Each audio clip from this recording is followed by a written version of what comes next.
ચાલો chapter 2 દ્રાવણો દ્રાવણો chapter આપણે પૂરો કર્યું। દ્રાવણો ચેપ્ટરનો સ્વાધ્યાય મેં તમને હોમવર્કમાં ગણવા આપ્યું છે, જે તમે બધા ગણો છો। બહુ સરસ વાત છે। ન સમજાય તો યાદ રાખજો, ટેક્સ્ટ બુકના સ્વાધ્યાયના જે દાખલા છે એ બહુ અગત્યના છે।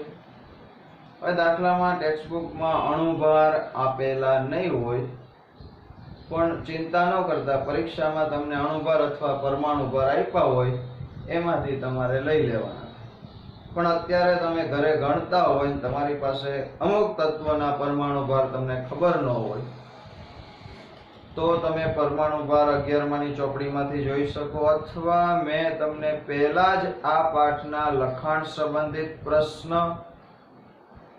અને સ્વાધ્યાયના પ્રશ્ન બેયની પીડીએફ ભેગી મોકલેલી છે, એમાંથી જરાક અણુભાર જોઈ લેવો। બીજું, જે મેં પીડીએફ ફાઇલ મોકલી છે ગણેલા દાખલાની, એના કરતા તમે જુદી રીતે ગણો, શોર્ટકટથી ગણો તો ચાલે। એમાં થોડીક અઘરી રીત છે, લાંબી રીત કરી હોય, આપણે સીધું જ સૂત્ર મૂકીને જો શોર્ટકટ થતું હોય તો એ જ કરવાનું છે, અને એ રીતે ગણો ને જો તમને આવડી જાય તો પૂરું થઈ ગયું। પછી આ ચેપ્ટરમાં ક્યાંય વાંધો આવે નહીં। હવે આપણે ચેપ્ટર 2 માટે થોડીક નીટની વાત કરી દઈએ કે નીટમાં પ્રશ્ન છે એમાં કઈ કઈ બાબતોમાં તમારે ધ્યાન રાખવાનું છે। આ ચેપ્ટરમાં મેં જેટલું કરાવ્યું, મેં સાથે સાથે નીટ માટેની માહિતી આપેલી છે વચ્ચે વચ્ચે, એટલું કરો એટલે ઇનફ છે। છતાંય એકવાર દરેક સૂત્રનો કે દરેક આપણે જે કન્ટેન્ટ ભણ્યા છે એનો કેવી રીતે એપ્લાઇડ કરવું, કેવી રીતે વિચારવું, એના માટે થોડીક ચર્ચા કરી દઈએ। પહેલી વાત છે આ ચેપ્ટરમાં સાંદ્રતાઓ, જે ખૂબ અગત્યની છે। 11મામાં બધી સાંદ્રતા આવેલી, 11મામાં આપણે બધી સાંદ્રતાને એકબીજા સાથે સાંકળતા સૂત્ર આપ્યા હતા। અત્યારે એ સૂત્ર આપી દીધા છે, સૂત્ર ઉપરના દાખલાઓ 11મામાં કર્યા હતા, જે તમને લગભગ આવડે જ છે। તો આટલી સાંદ્રતાઓ આપણે ભણ્યા: normality, molarity, percentage volume by volume, weight by volume, કદથી પીપીએમ, આટલી સાંદ્રતાઓ। પણ આ બધાના સૂત્ર તમે જુઓ, normality, molarity, volume by volume, weight by volume કે કદથી પીપીએમ, આ બધાના સૂત્ર, કોઈ પણ સૂત્ર લઈ લો, નીચે કદ આવશે। ભાઈ તાપમાન બદલે તો કદમાં ફેરફાર થાય, કદમાં ફેરફાર એટલે સાંદ્રતામાં માઇનોર ફેરફાર થશે। એટલે એમ કહી શકાય કે આ જે સાંદ્રતાઓ છે એ તાપમાન પર આધાર રાખે છે। હજી એક અહીં લખી નાખું, વજન કદથી પીપીએમ। ફરી એકવાર બધાની ટૂંકમાં માહિતી। નોર્માલિટી એટલે 1 લીટર દ્રાવણમાં ઓગળાયેલા ગ્રામ તુલ્ય ભારની સંખ્યા। હવે તુલ્ય ભાર, એક તુલ્ય ભાર એટલે એના તુલ્ય ભાર જેટલું ગ્રામમાં વજન। તુલ્ય ભાર કેમ શોધવાય તમને ખબર છે? આણ્વીય દળ ભાગ્યા સંયોજકતા અથવા ઇલેક્ટ્રોનનો ફેરફાર, અથવા એસિડિકતા અથવા બેઝિકતા। હવે એસિડ હોય તો એને બેઝિકતા હોય, એસિડમાંથી જેટલા H+ છૂટા પડે એને બેઝિકતા કહેવાય। બેઝ હોય તો એને એસિડિકતા હોય। અમુક સંયોજન છે એમાં ઇલેક્ટ્રોનનો ફેરફાર ગણવાનો છે। એમાં ખાસ ધ્યાન રાખવાનું છે, જ્યારે KMnO4 હોય અને એસિડિક દ્રાવણ હોય ત્યારે 5 વડે ભાગવાનું થશે અણુભારને, અને KMnO4 હોય ને બેઝિક માધ્યમમાં હોય કે તટસ્થ માધ્યમમાં હોય ત્યારે આમાં 3 ઇલેક્ટ્રોનનો ફેરફાર થાય। એસિડિક માધ્યમ હોય તો કેટલા ઇલેક્ટ્રોનનો ફેરફાર? 5। બેઝિક કે તટસ્થ માધ્યમ હોય તો કેટલા ઇલેક્ટ્રોનનો ફેરફાર? 3। તો તટસ્થ માધ્યમ હોય ત્યારે 3 વડે ભાગવાનું થાય અણુભારમાંથી તુલ્ય ભાર ગણવા માટે। તો આટલી સાંદ્રતા। નોર્માલિટી, મોલારિટી, મોલ પ્રતિ લિટર, શોર્ટકટ સૂત્ર, 1 લીટરમાં ઓગાળેલા મોલની સંખ્યા। 1 લીટરમાં ઓગાળે, હવે તમને અર્થઘટન કરતા આવડવું જોઈએ, બરોબર? એમ કીધું હોય 2 મોલર દ્રાવણ છે, 2 મોલર, તેનો મતલબ શું થયો? 1 લીટરમાં 2 મોલ હોય। 1 લિટરમાં 2 મોલ હોય એને કહેવાય 2 મોલર. વોલ્યુમ બાય વોલ્યુમ કદ પ્રબળતા કહેવાય ટકાવારીમાં છે. બહુ સહેલા સૂત્ર છે. કદ થી ppm, વજન કદ થી ppm ને આ બધી સાંદ્રતાઓ તાપમાન સાથે બદલાય છે. ત્યારે આ મોલાલિટી, મોલ અંશ, વેટ બાય વેટ ને વજન થી ppm આ ચારેય સાંદ્રતા એવી છે કે જેના સૂત્રમાં ક્યાંય કદ આવતું જ નથી. દળ જ આવે, વજન આવે. વજન તાપમાન બદલાતા વજનમાં ફેરફાર ન થાય એટલે આ સાંદ્રતા તાપમાનથી સ્વતંત્ર કહેવાય. તો આના ઉપરનો એમસીક્યુ પૂછી શકે કે નીચેનામાંથી કઈ સાંદ્રતા તાપમાન સાથે બદલાય છે અથવા તાપમાનથી સ્વતંત્ર છે. જો બદલાય છે એમ હોય તો આમાંથી એક હોય ને આ 3 ઓપ્શન હોય. અને એમ કે તાપમાનથી સ્વતંત્ર છે તો આ 3 હોય ને આમાંનું એકાદ હોય. જે આમાંનું હોય આપણો જવાબ. બીજું થોડીક નોર્માલિટીની અહીંયા મેં જુદા જુદા એકમમાં લખી છે. જો કે આ એકમ તમને આવડતા જ હોય છતાં અહીંયા એક વાર કહી દઉં કે નોર્માલિટી n/5 નોર્મલ એટલે કે નોર્માલિટીનો 5મો ભાગ હોય તો એને પેન્ટી નોર્મલ કહેવાય. નોર્માલિટીનો 5મો ભાગ, દાખલા તરીકે 10 પેન્ટી નોર્મલ દ્રાવણ છે 10 એટલે અહીંયા ઉપર 10 મૂકવાના, નીચે 5.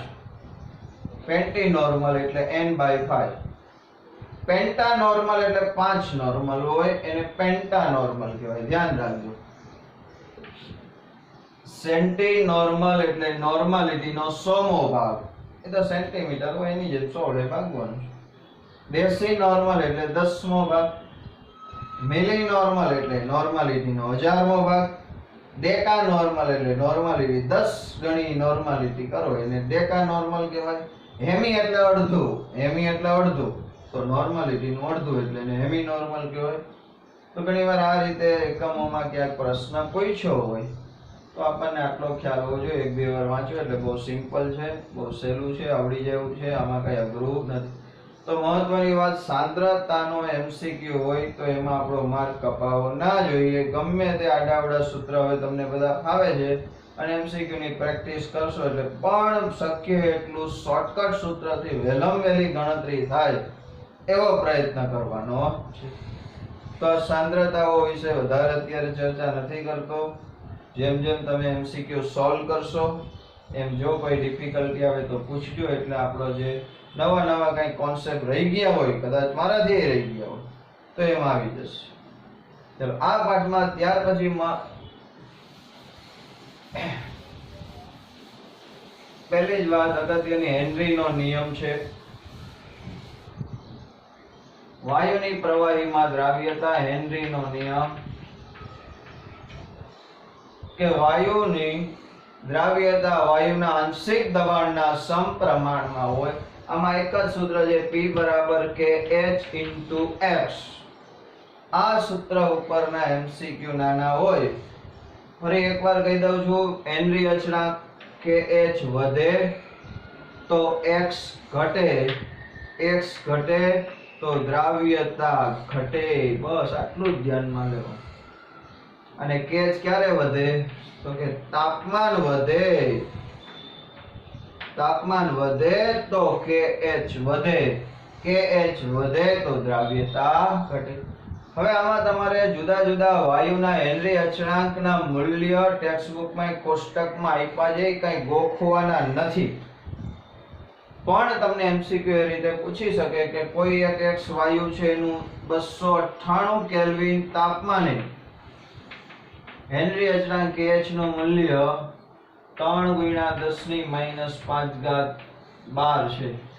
ધારી તો 310 કેલ્વિન તાપમાને હેનરી અચળાંક કેટલો હશે? નીચેનામાંથી કયું મૂલ્ય હોય? આપણે આંકડા આમાં ગણતરી નથી કરવાની કાંઈ, પણ જોઈ લેવાનું 298 કેલ્વિન તાપમાને આ મૂલ્ય છે તો આના કરતા તાપમાન વધ્યું.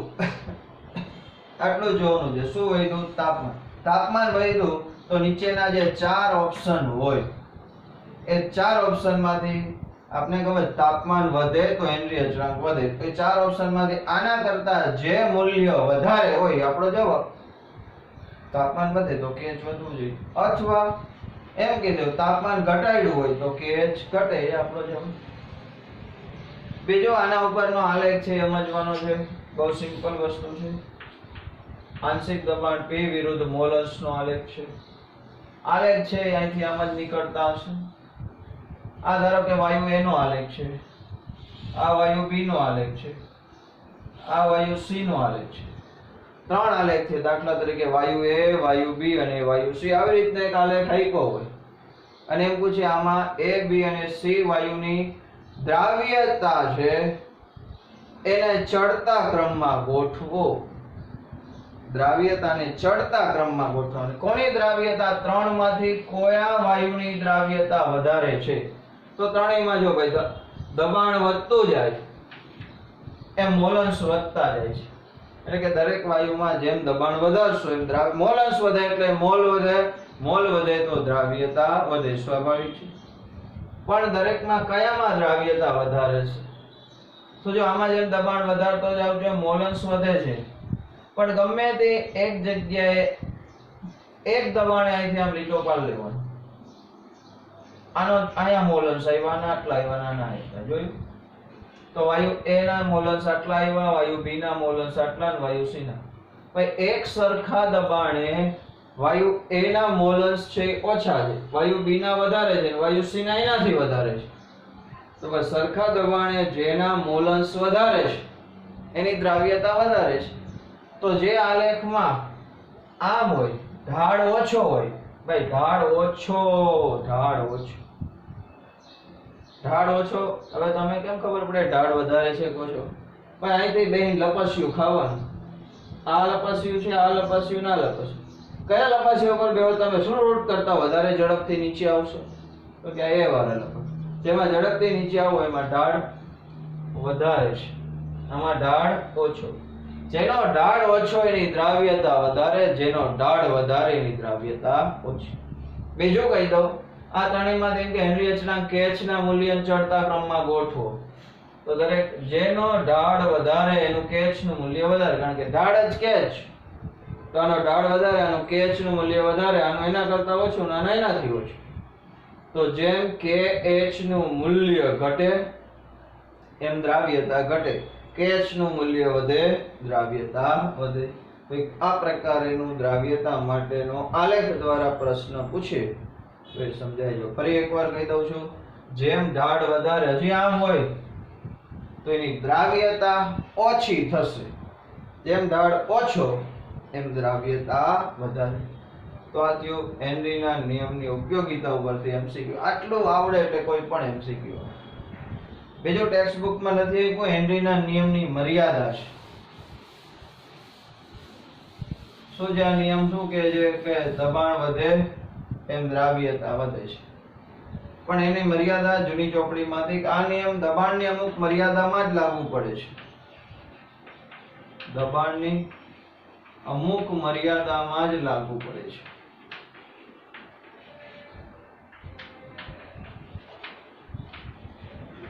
ઊંચા દબાણે વિચલન થાય છે.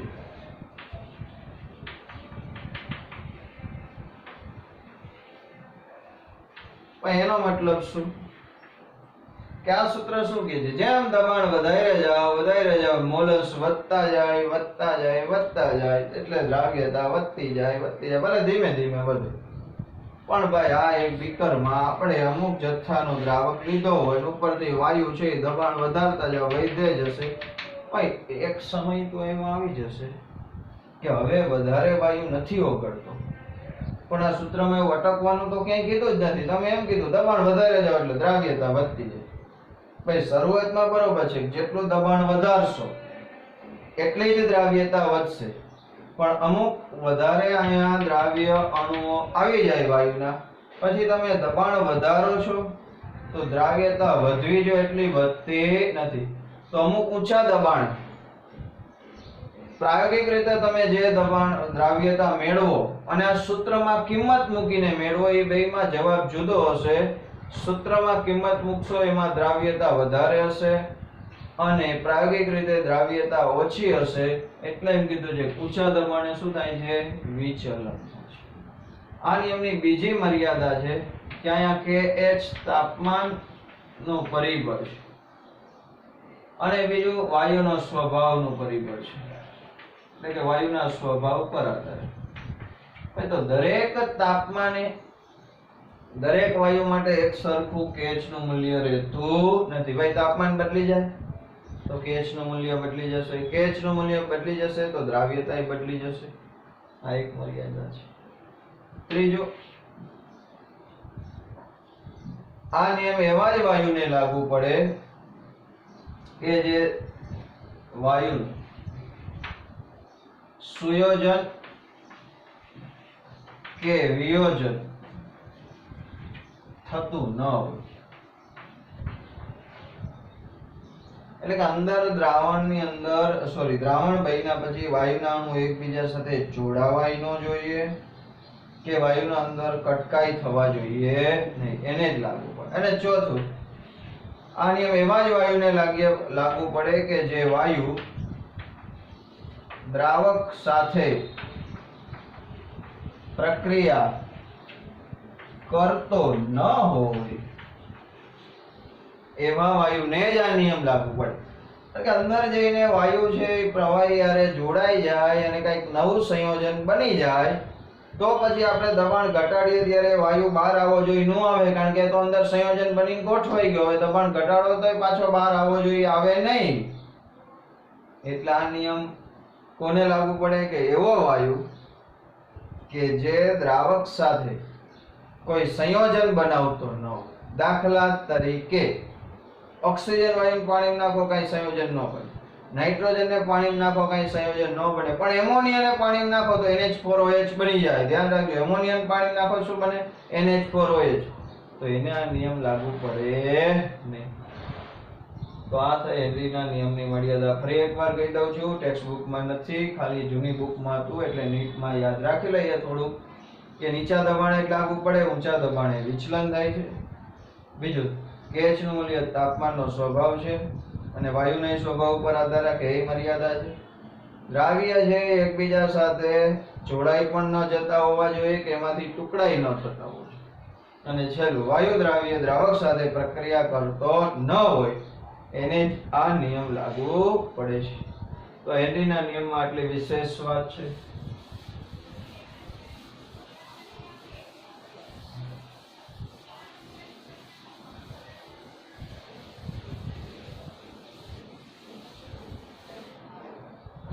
ત્યાર પછી રાઉલ્ટના નિયમ આવશે.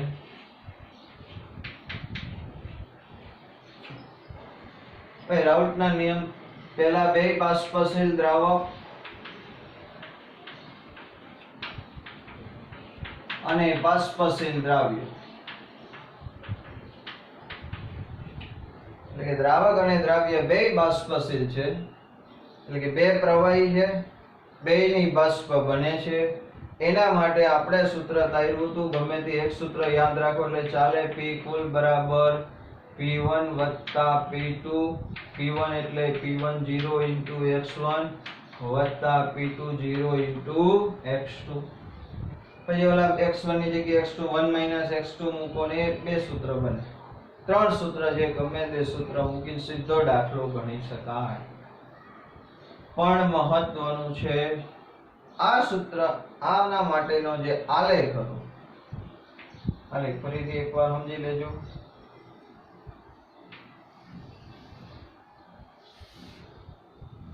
અહીંયા હું x1 બરાબર 1 લઉં છું, x2 બરાબર 0 છે.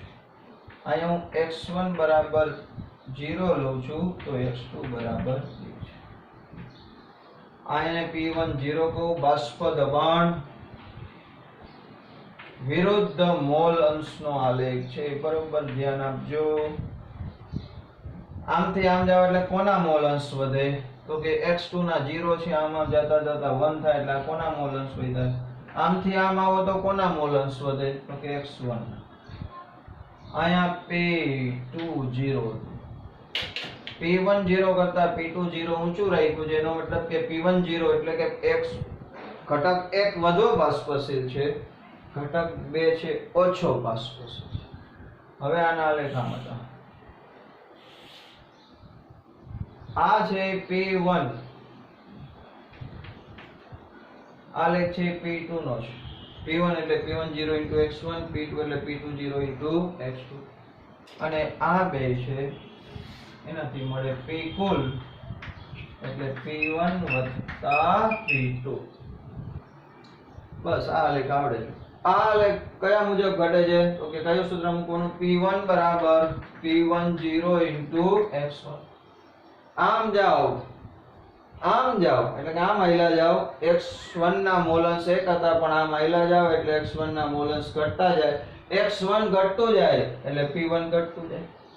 તો સામે આ આલેખમાં આમ વિચારો તો આમ આયલા જાવ એટલે કે x2 ના એટલે કે ઘટક 2 ના મોલન્સ વધતા જાય એટલે આંશિક દબાણ વધતું જાય કારણ કે P2 બરાબર શું હતું P20 into x. આ બે સૂત્ર છે. હવે આમાં કે આંકડા નો આપેલા અહીંથી આમ કહી દેજો આમ પરિણામ. આને હું કહું x y z અને આ w.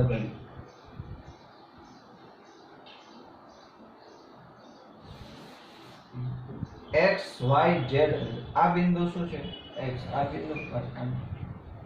તો આનો પછી P કુલ સંજ્ઞા સ્વરૂપે લખવું હોય તો P કુલ બરાબર P1 વત્તા P2. ભાઈ P1 કેટલું થાય તો ક્યાંથી આટલું આ x થી y જેટલું એ P1 નું આલેખ છે એટલે આ સૂત્ર મૂકજો P1 વત્તા P2. P1 કેટલું x y.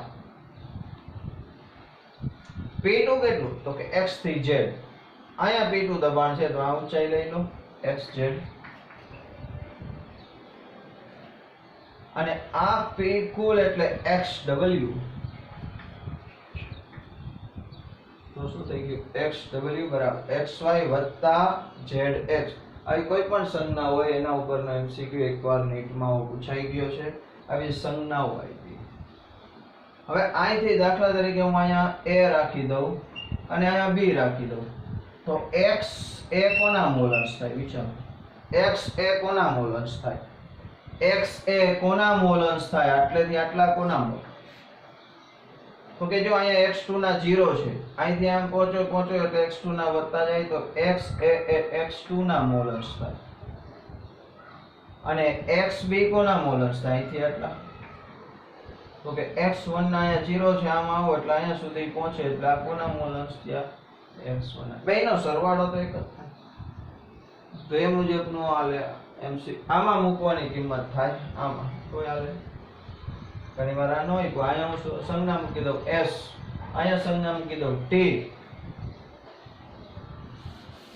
તો આનો બધી સંજ્ઞા સ્વરૂપે આ P10 લખવો હોય લ્યો ચાલો P કુલ xw P10 એટલા આવ્યું P10 તો s into x1. ભાઈ x1 એટલે કેટલું મેં તમને પહેલા જ કીધું x1 આ બાજુથી આમ નહીં જોવાનું અહીંથી આમ જોવાનું તો કેટલું થયું 2. અહીંયા હું એક સંજ્ઞા મૂકી દઉં p સોરી x તો છે જ તો bx વત્તા P20 bt x2 અહીંથી તો ax. તો ગમે આડાવડા સંજ્ઞાઓ લખી હોય તો એના ઉપરથી તમને ખબર પડી જવી જોઈએ. ફરી એકવાર કહી દઉં છું અહીંયા x1 1 હોય તો અહીંથી આટલા જ્યાં બિંદુ વચ્ચે કર્યું હોય ત્યાં સુધીના મોલ કોના થશે ઘટક 2 ના. અને આ બાજુથી જોઈ લો કે x1 બરાબર 0 છે તો આટલા મોલ કોના થાય ઘટક 1. અહીંયા જે દબાણ હોય આ સંજ્ઞાએ અહીંયા જેના મોલન્સ 1 હોય એનું શુદ્ધ સ્વરૂપનું દબાણ અહીંયા જેના મોલન્સ 1 હોય એનું આ દબાણ જેના.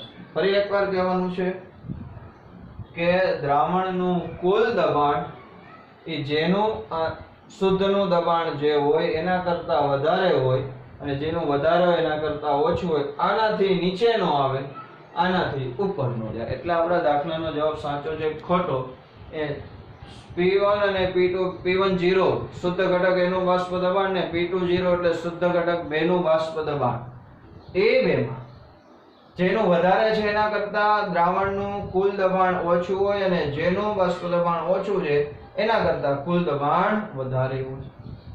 તો આ એક અગત્યનો આલેખ છે. હવે આદર્શ દ્રાવણ, બિન આદર્શ દ્રાવણ. ફરી એકવાર, એટલે બહુ સહેલું છે. આદર્શ દ્રાવણ, બિન આદર્શ દ્રાવણ. ભાઈ આદર્શ દ્રાવણ કોને કહેવાય? તો કે જે રાઉલ્ટના નિયમનું પાલન કરે.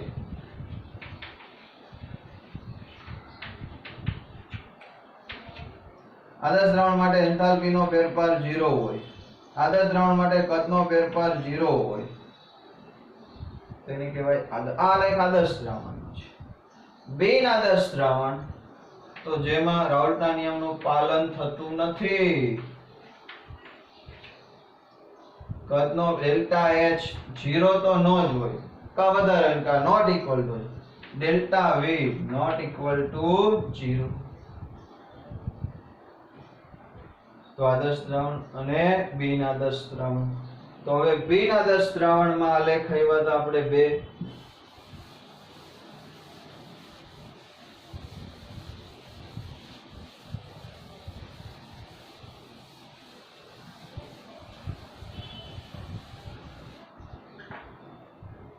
બિન આદર્શ દ્રાવણ.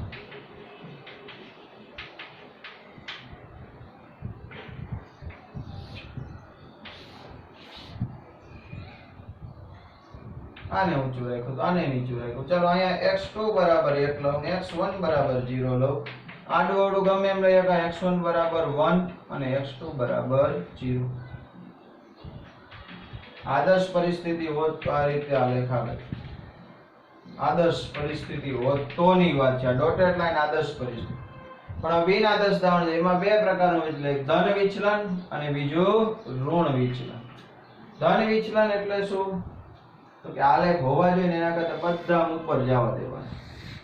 ઉપર બાજુના વળાંક આવે, ઉપર બાજુના વળાંક એને કયું વિચલન કહેવાનું? ધન વિચલન. બરોબર સમજો.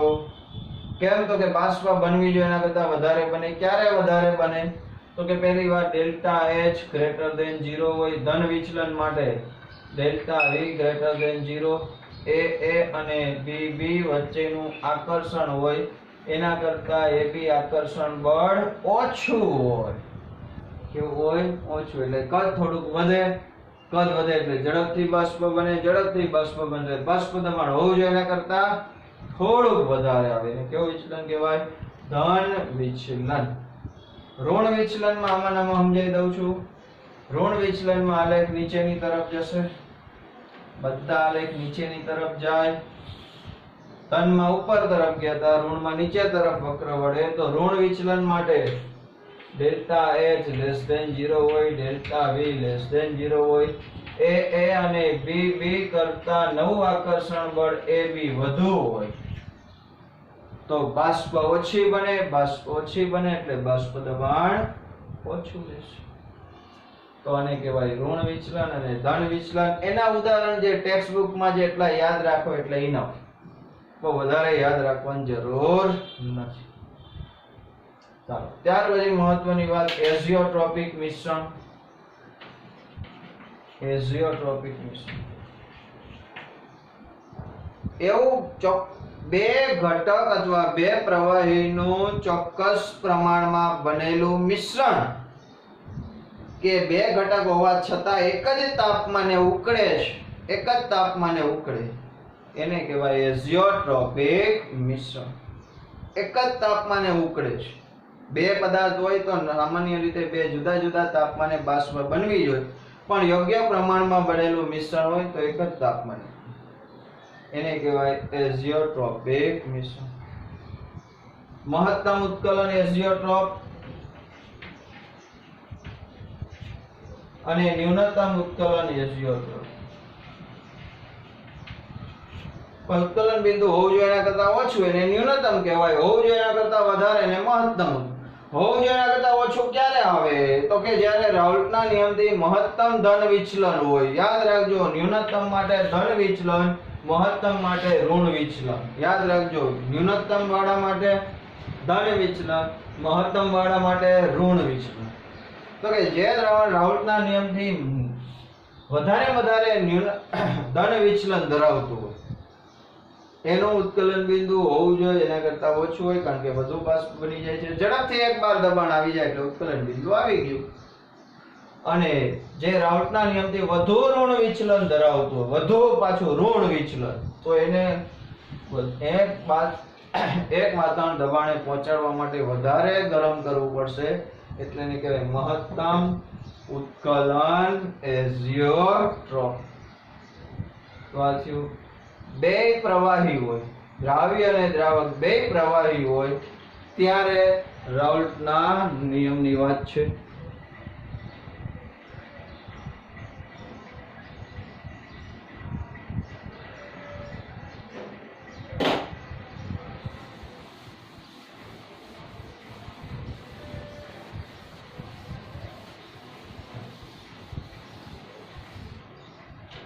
ત્યાર પછી દ્રાવ્ય ઘન હોય અને દ્રાવક પ્રવાહી હોય ત્યારે રાઉલ્ટનો નિયમ, કોનો નિયમ? રાઉલ્ટનો. દ્રાવ્ય ઘન પણ કેવું? અબાષ્પશીલ. અને દ્રાવક પ્રવાહી પણ કેવું? બાષ્પશીલ. એટલે કે દ્રાવણમાં ખાંડ નાખી હોય, ગ્લુકોઝ નાખ્યું હોય, એવું નાખ્યું જેની બાષ્પ ન બનતી હોય ત્યારે રાઉલ્ટનો. તો કે શુદ્ધ દ્રાવક કરતા એમાંથી બનેલા દ્રાવણનું બાષ્પ દબાણ ઘટે છે. એ બાષ્પ દબાણમાં થતો સાપેક્ષ ઘટાડો દ્રાવ્યના મોલ અંશ જેટલો હોય છે. આ એક સૂત્ર છે P1 આ એક જ સૂત્ર સિમ્પલ. P1 એટલે અહીંયા ભૂલ થઈ ગઈ. P10 P1 છેદમાં P10 બરાબર N2 છેદમાં N2 વત્તા N1. ક્યારે થાય? P10 એટલે શુદ્ધ દ્રાવકનું બાષ્પ દબાણ, P1 એટલે દ્રાવણનું બાષ્પ દબાણ, P10. સમજો સાપેક્ષ ઘટાડો કે એટલે આટલાને કેવો ઘટાડો કહેવાય? સાપેક્ષ ઘટાડો. આખું હોય ને ખાલી ઘટાડો કયો તો આટલું જ. P10 P1 એને હું ડેલ્ટા P1 ડેલ્ટા P લખી નાખું.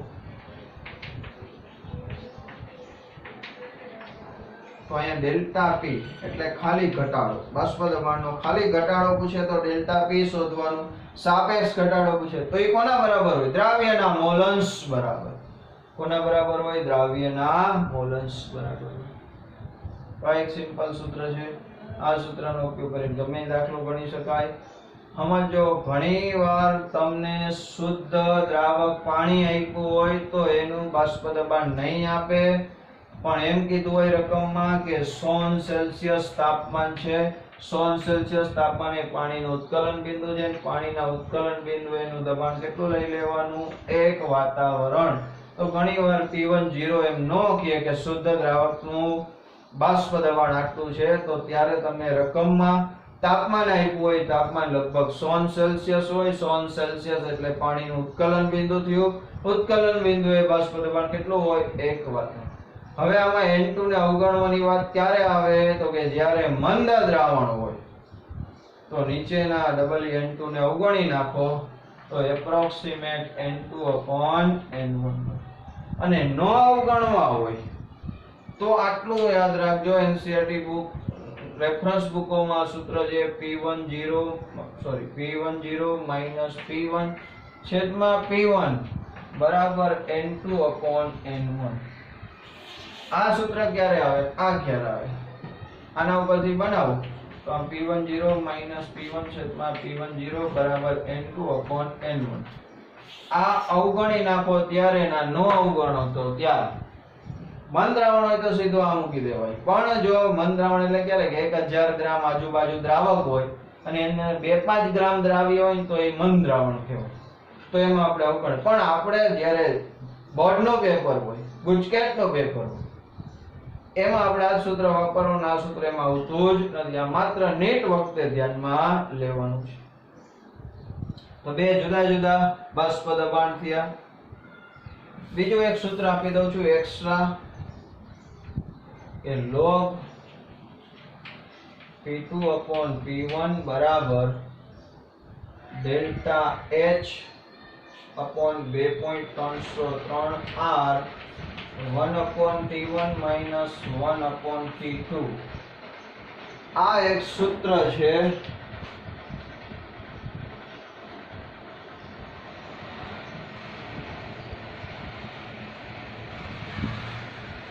અહીંયા T1 પહેલું ઉત્કલન બિંદુ ત્યારનું દબાણ, T1 T2 એટલે બીજું તાપમાન અથવા બીજું ઉત્કલન બિંદુ ત્યારનું બાષ્પ દબાણ P2 છે. ડેલ્ટા H એટલે અહીંયા ડેલ્ટા H વેપોરાઇઝેશન લખું. બાષ્પયન એન્થાલ્પી કિલોજૂલ પ્રતિ મોલ અથવા કિલો.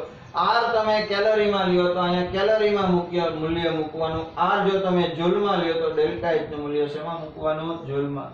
આ નીટ માટે સ્પેશિયલ સૂત્ર છે. ફરી એકવાર એમાં શું આપ્યું છે લખી નાખું. P1 આ તો આવડી જાય. P1 એટલે પહેલું બાષ્પ દબાણ, T1 એટલે પહેલું તાપમાન, P2 T2 એટલે બીજું તાપમાન, P2 એટલે બીજું બાષ્પ. ડેલ્ટા H બાષ્પયન એન્થાલ્પી, R વાયુ અચળાંક. તો આ સૂત્રનો ઉપયોગ કરીને દાખલા ગણવાના થઈ શકે.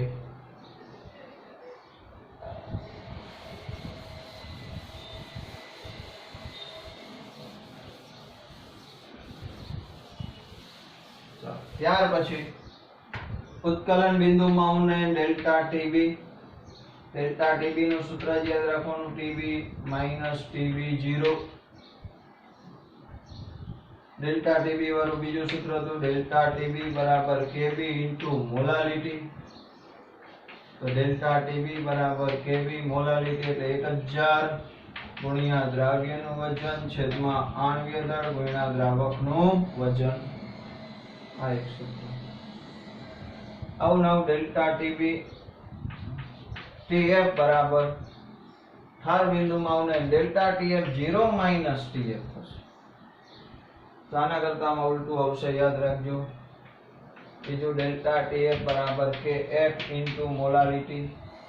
તો ડેલ્ટા ટીએફ બરાબર કેએફ ઇન્ટુ 1000 ગુણ્યા દ્રાવ્યનું વજન છેદમાં આણ્વીય દળ ગુણ્યા દ્રાવકનું વજન. આ બે સૂત્ર ઉપરથી મેં તમને એક સૂત્ર બનાવીને આગળ લખાયું છે. ડેલ્ટા ટીબી ના છેદમાં ડેલ્ટા ટીએફ બરાબર કેવી ના છેદમાં કેએફ. આ સૂત્રનો ઉપયોગ કરીને દાખલા.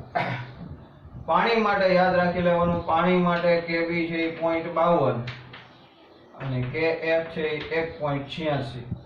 એકમ ગમે તે ચાલે, કેલ્વિનમાં સેલ્સિયસ. પાણી માટે આ છે, દ્રાવક પાણી હોય ત્યારે. બીજું કેબી નું એક સૂત્ર એક્સ્ટ્રા હતું. કેબી બરાબર R ઇન્ટુ M1 એટલે દ્રાવકનો અણુભાર ગુણ્યા TB0 square upon 1000 into delta H વેપોરાઇઝેશન. આ સૂત્ર છે એને આમ પણ લખી શકાય R into TB0 square upon 1000 ગુણ્યા LV. અહીંયા ડેલ્ટા H વેપોરાઇઝેશન જે બાષ્પીય એન્થાલ્પી છે પણ આનો એકમ છે જૂલ કે કેલરી. R જેમાં લ્યો પણ ડેલ્ટા H છે ને પ્રતિ મોલ આવે. મોલ ને આણ્વીય દળને ભાગી નાખો એટલે અહીંયા આ એકમ LV છે એ બાષ્પીય એન્થાલ્પી છે પણ એનો એકમ છે પ્રતિ ગ્રામ. અણુભાર વડે ભાગી નાખો એટલે આ કિલો જૂલ પ્રતિ મોલ કે કિલો કેલરી પ્રતિ મોલ હોય, જ્યારે LV એટલે કિલો જૂલ કે કિલો કેલરી પર ગ્રામ છે. આવા જ બે સૂત્ર PF ના બની જાય. સોરી, KF બરાબર R into M1 TF0 square upon 1000 into delta H fusion ગલન એન્થાલ્પી. આ આવે એટલે એના એકમ કયો લેવાનો? પર મોલ. અહીંયા ભેગું જ લખી નાખ્યું છે પ્રતિ મોલ. અને એ જ સૂત્રમાં KF બરાબર R ઇન્ટુ TF ઉપર M કાઢી નાખું, M1 આણ્વીય દળ કાઢી નાખું તો નીચે 1000 ઇન્ટુ L F પ્રતિ. આ LF શેમાં લેવાનું? પ્રતિ ગ્રામમાં. તો આટલા સૂત્ર છે એકોના જે TB અને TF ના. બહુ સહેલા છે, સ્ક્રીનશોટ લઈ લેજો.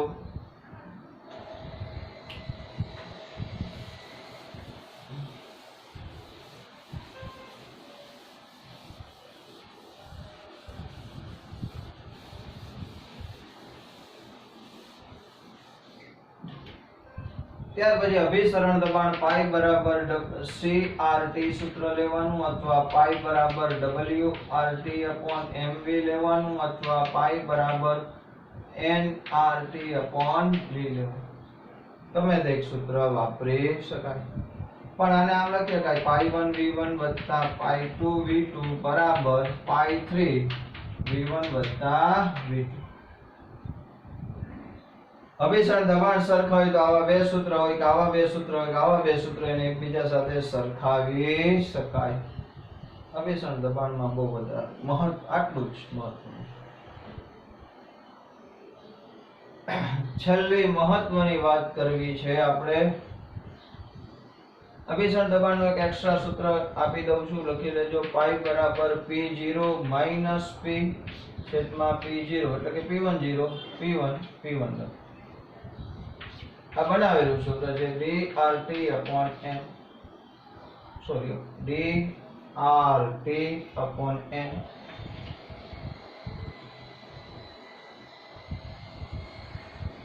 P10 શુદ્ધ દ્રાવકનું બાષ્પ દબાણ, P1 દ્રાવણનું બાષ્પ દબાણ, P10 દ્રાવણનું બાષ્પ, D ઘનતા, એ તો સંજ્ઞા એની જ લેવાની, R વાયુ અચળાંક, T કેલ્વિનમાં તાપમાન, N એટલે મોલ. તો આ એક સૂત્ર છે અભિસરણ દબાણ માટેનું. આ બે ભેગા કરીને બનાવેલું છે, તમારે યાદ રાખી લેવું. બરાબર, ચલો એકવાર આ સૂત્ર લખી લેજો.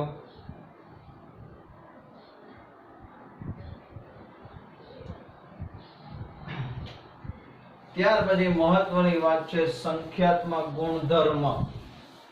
એ બરોબર સમજી લેવાનો છે આપણે. સંખ્યાત્મક ગુણધર્મ આપણે ખબર છે શુદ્ધ દ્રાવક કરતા એમાંથી બનેલા દ્રાવણનું બાષ્પ દબાણ ઘટે, ઉત્કલન બિંદુ વધે, ઠાર બિંદુ ઘટે અને અભિસરણ દબાણમાં ફેરફાર થાય. તો જે ગુણધર્મનો આધાર દ્રાવ્ય કણોની સંખ્યા ઉપર હોય એને સંખ્યાત્મક ગુણધર્મ કહેવાય. બરોબર સમજો. હવે આમાં એમસીક્યુ મૂકું છું. એમ કીધું નીચેનામાંથી કોનું બાષ્પ દબાણ, બાષ્પ દબાણ નીચું હોય અથવા ઉત્કલન બિંદુ ઊંચું પૂછે અથવા ઠાર બિંદુ નીચું પૂછે અથવા અભિસરણ દબાણ વધુ. આ ત્રણ બાષ્પ દબાણ જેનું નીચું એનું ઉત્કલન બિંદુ ઊંચું, એનું ઠાર બિંદુ નીચું ને એનું અભિસરણ દબાણ વધુ હશે. આવો પ્રશ્ન. આયા ચાર માંથી ગમે એ બદલાઈ શકે. હું જુદા જુદા ઓપ્શન મૂકીને સમજાવું છું. પહેલો ઓપ્શન, પહેલી વાર એમ કરો 1 મોલ યુરિયા. બીજો ઓપ્શન 1 મોલ NaCl. ત્રીજો ઓપ્શન 1 મોલ BaCl2 અને D 1 મોલ ખાંડ. ભાઈ જો પહેલી વાત, આવા કોઈ પણ MCQ હોય બધાની મોલાલિટી છે સરખી હોય. જો બધાની મોલાલિટી આ મેં સરખી રહી. ભાઈ મોલાલિટી સરખી હોય ત્યારે સંખ્યા કણોની ગણવાની. બધાના 1 મોલ જ છે. જો તો આના કણ છૂટા ન પડે 1. આમાં કેટલા ઇંચ છૂટા પડે 2. આમાં કેટલા ઇંચ છૂટા પડે 3. એક Ba2+ ને 2 Cl-. આમાં છૂટા ન પડે. તો સૌથી જાજા કણો કોના થયા? આમાં કુલ કણ 1 મોલ થશે. આમાં 2 એકા 2 મોલ થશે. આમાં 3 એકા 3 મોલ થશે. આમાં 1 મોલ. તો સૌથી વધારે મોલ કોના થયા? તો કે BaCl2. BaCl2 ના મોલ વધારે થયા, કણો વધુ થયા. કણ વધુ થયા તો એનું બાષ્પ દબાણ નીચું, ઉત્કલન બિંદુ ઊંચું, ઠાર બિંદુ નીચું અને એનું અભિસરણ દબાણ વધારે. તો આવો ઓપ્શન. હવે આ પ્રશ્ન એનો એ જ રાખો છો, ઓપ્શન બદલું છું. આમ નામ કીધું હોય 2 mall glucose B, 0.5 mall KCl C, 3 mall sucrose અને D 0.1 મોલ AlCl. ચલો બધાની આવતે મોલાલિટી જુદી છે. આની મોલાલિટી 2, આની મોલાલિટી 0.5, આની 3 છે ને આની 1 છે. હવે જોવાનું આમાં કેટલા ઇંચ છૂટા પડે 1. તો 2 એકા 2. 0.5 આમાં કેટલા ઇંચ છૂટા પડે 2. 0.5 ગુણ્યા 2 એટલે 1. સુક્રોઝમાં આયન છૂટા ન પડે તો 3 એકુ 3. આમાં કેટલા આયન ગણવાના? 4. તો 4 એકુ 4. કયાના મોલ સૌથી વધારે આવ્યા? આના 2 મોલ. કણોની સંખ્યા 2 મોલ. આની 1 મોલ, આની 3 મોલ, આની 4 મોલ. તો કણોની સંખ્યાની વધારે આવી એટલે એનું જેની ઓછી આવે એનું બધું નીચું. આના કરતા ઊંધું થઈ જાય. ઓપ્શન બદલું છે ત્રીજી પર. મોલ આપ્યા હોય, મોલારિટી આપી હોય ત્યારે તમારે સીધું શું કરવાનું? મોલારિટી હરખી હોય તો ડાયરેક્ટ કણોની સંખ્યા જોઈ લેવાની, એટલે કે આયનોની સંખ્યા. મોલારિટી જુદી હોય તો મોલારિટી ગુણ્યા આયનની સંખ્યા કરી લેવાની. જેનો જવાબ મોટો આવે એનું બાષ્પ દબાણ નીચું, ઉત્કલન બિંદુ ઊંચું, ઠાર બિંદુ નીચું અને અભિસરણ દબાણ વધારે. ત્યાર પછી હવે ટકાવારીમાં ઈ પડશે. આમ કીધું હોય 1% યુરિયા,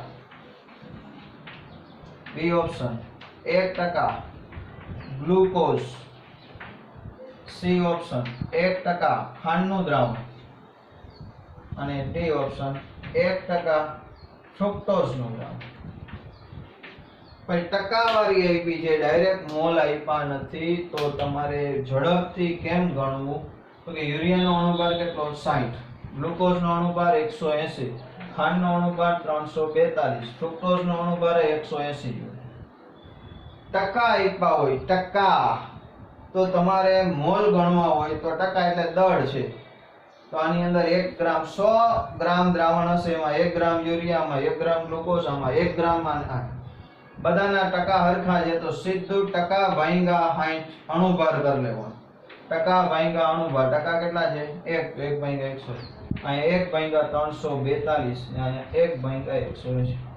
કોનો જવાબ મોટો આવે? તો કે જેનો અણુભાર ઓછો એનો જવાબ મોટો. જેનો જવાબ મોટો એના કણોની સંખ્યા વધારે, કણોની સંખ્યા વધારે એનો બધા ફેરફાર મોટા. તો આમાં જવાબ કયો આવશે? જો ભાઈ સીધી જ વાત છે. ટકા આપ્યો હોય ત્યારે ઝડપથી ગણવા માટે શું કરવાનું? ટકા ભાંગ્યા શું કરી લેવાનું? અણુભાર.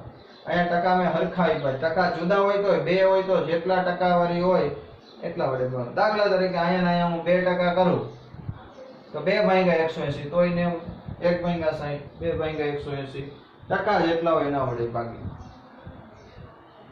સમજાય છે? આમાં હજી એક ઓપ્શન મૂકું. હવે પાછો ઓપ્શન બદલાવ છે. આમ આપ્યું હોય 2% ગ્લુકોઝ, બી 1% યુરિયા, સી 1% કેલ્શિયમ અને ડી 3% ખાંડ. તો આમાંથી કોનું બાષ્પ દબાણ સૌથી નીચું એ શોધવું. જો હવે ટકા તો છે જ પણ જુદા જુદા છે. પણ આમાં એક આયન છૂટો નથી પડતો, આમાં એક આયન છૂટો નથી. પણ અહીંયા ધ્યાન રાખવું પડે કેટલા આયન છૂટા પડશે? 2. આમાં એક. તો જો ભાઈ ટકા આપ્યા હોય અને આયન છૂટો પડે એવું હોય તો ટકા ભાંગ્યા અણુભાર તો કરવાનો. જો ટકા ભાંગ્યા અણુભાર, આનો અણુભાર કેટલો છે? 180. આનો ટકા ભાંગ્યા અણુભાર 60. આના ટકા ભાંગ્યા અણુભાર KCl નો અણુભાર 74.5. અણુભાર કર્યા પછી એમાંથી કેટલા આયન છૂટા પડે છે? 2. તો આને 2 વડે ગુણવાનું. અને આ 3 ભાંગ્યા ખાંડનો અણુભાર 342. ચલો કયો જવાબ મોટો થશે? અંદાજ આવી જશે. 2 ભાંગ્યા 180 એટલે કેટલા થાય? તો કે 1 ભાંગ્યા 90 થયું, આ 1 ભાંગ્યા 60 થયું, અહીંયા 2 ભાંગ્યા 74.5 થયું, 3 ભાંગ્યા. તો કયો જવાબ સૌથી મોટો આવે? તો કે આ તો નાનો જવાબ થઈ ગયો, અંશ મોટો છે. આનો અંશ મોટો એટલે આ બે જવાબ તો નહીં જ આવે. સમજો 1 ભાંગ્યા 60 અને 2 ભાંગ્યા 74.5. તો આમાં સૌથી મોટો જવાબ આવશે એટલે આપણો ઓપ્શન સી જવાબ થશે. તો ફરી એકવાર કહી દઉં છું, બહુ જ અગત્યનું છે કે કોનું બાષ્પ દબાણ નીચું. હવે આના કરતા ઊંચું હોય તો જવાબ નાના ગોતવાના. જો બધાના મોલાલિટી સરખી હોય ત્યારે શું જોવાનું? ડાયરેક્ટ આયનની સંખ્યા. મોલાલિટી જુદી જુદી હોય તો મોલાલિટી ગુણ્યા આયનની સંખ્યા કરવાની. ટકાવારી હરખી હોય કે જુદી હોય, ટકા જે હોય એને ભાંગ્યા અણુભાર કરી જોવાનું, અને ટકા હોય ને આયન છૂટા પડતા હોય તો ટકા ભાંગ્યા અણુભાર ગુણ્યા શું કરવાનું, આયનની સંખ્યા. આ રીતે જોવો એટલે કોઈ પણ એમસીક્યુ આવડી જાય. છેલ્લી વાત છે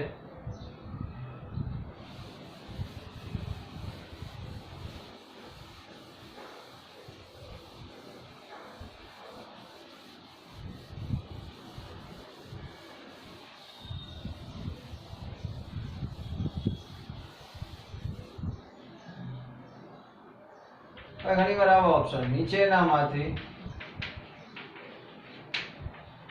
કોનો વન ટોપ અવયવ આય વધુ હશે. ભાઈ જો વધુ એવો પૂછ્યો હોય તો NaCl, BaCl2, K2SO4 અને Al2SO4 થાય છે. આઈ શોધવા માટે શું કરવાનું, આપણે એવું જ સમજી લેવાનું સંપૂર્ણ આયનીકરણ થાય છે તો આની આયનની સંખ્યા કેટલી છૂટી પડે, 2 Na+ ને અહીંયા આયનની સંખ્યા 1 Ba2+ ને 2 Cl 3. અહીંયા આયનની સંખ્યા તો કે 1 K + 2 અને 2 K+ અને 1 SO4 2 માઈનસ. આયનની સંખ્યા કેટલી થઈ, 3. અહીંયા 2Al3+ અને 3 SO4 2 માઈનસ, તો આયનની સંખ્યા કેટલી થઈ, 5. તો આનો આય 100% આયનીકરણ થાય તો 2 ગણાય, આનો 3 ગણાય, આનોય 3 ગણાય, આનો 5. સૌથી વધુ કોણ? પછી આ ઓપ્શનમાં એવું પૂછે કે નીચેનામાંથી કોનો વન ટોપ અવયવ આય, કોનો આય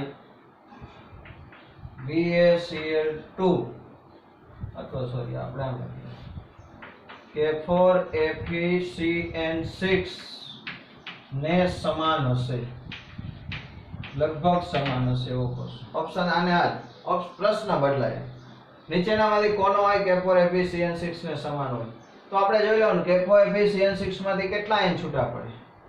ભાઈ K4FeCN6 હોય, આ મોટી પેટી કોઈ દી તોડવાની નહીં, એનો એક આયન જ ગણવાનો, અને 4K+ ને એક આખી મોટી પેટી FeCN6 માઈનસ, આ મોટો સંકીર્ણ આયન કહેવાય, પણ એક અને આ 4 કુલ કેટલા આયન થયા, 5 આયન થયા. તો આમાંથી ગોતી લેવાનું કયાના 5 આયન છે તો કે આના. તો આ બેયનો વન ટોપ અવયવ આય કેવો થાય, લગભગ સરખો. બરાબર છે, આટલું ધ્યાન રાખો એટલે એક પણ એમસીક્યુ માં વાંધો આવે નહીં. હવે જે મેં તમને એમસીક્યુ ની PDF મોકલી હતી તે સોલ્વ કરવાનો, પણ એ સોલ્વ કરતા પહેલા અથવા અટકો તો આપણો આ એક વિડિયો જોઈ લેજો, જેમાં આખા પાઠની હાઇલાઇટ આપી દીધી છે. છતાંય ન સમજાય તો પાછા પૂછજો. ચલો, જય શ્રી કૃષ્ણ.